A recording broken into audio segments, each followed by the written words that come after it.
ito ay rated SPG. Striktong patnubay at gabay ng magulang ang kailangan. Maaaring may masiselang tema, lengguwahe, karahasan, sexual, horror o droga na hindi angkop sa mga bata.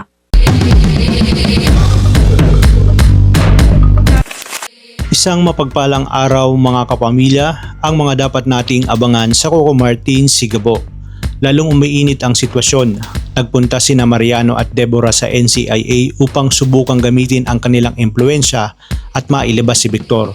Ngunit imbis nakakampi ang makaharap, sinalubong sila ni Delgado, ang dating agent na ngayon ay isa ng mataas na opisyal ng NCIA.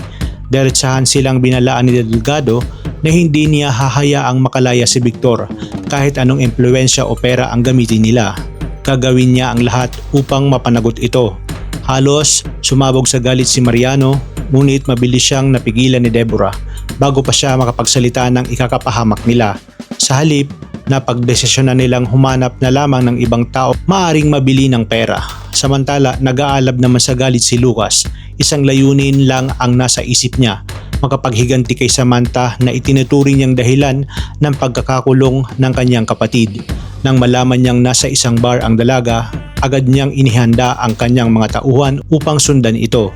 Nagkataon namang naroon din si Gabo. Masaya sana siyang muling makita si Samantha, ngunit agad siyang nagselos nang mapansin niyang may ibang lalaking nagpapapansin dito.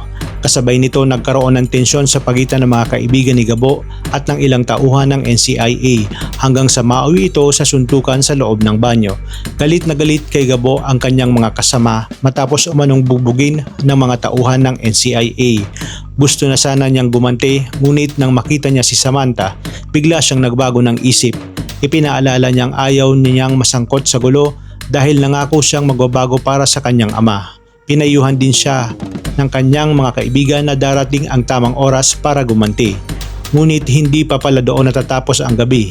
Habang pauwi na sila, isang nakakagulat na eksena ang bumungad kay Gabo. Nakita niyang napapalibutan si Samantha ng armadong mga tauhan ng mga Zapra at wala nang matatakbuhan ang dalaga. Ito na nga ba ang sandaling isasakripisyo ni Gabo ang sariling kaligtasan upang iligtas ang babaeng mahal niya at magtatagumpay kaya siyang mailayo si Samantha bago pa mahuli ang lahat? Yan ang mga eksenang dapat nating pakaabangan dito lang sa Coco Martin Sigabo. Maraming salamat sa inyong panonood at pagpalain tayong lahat mga kapamilya.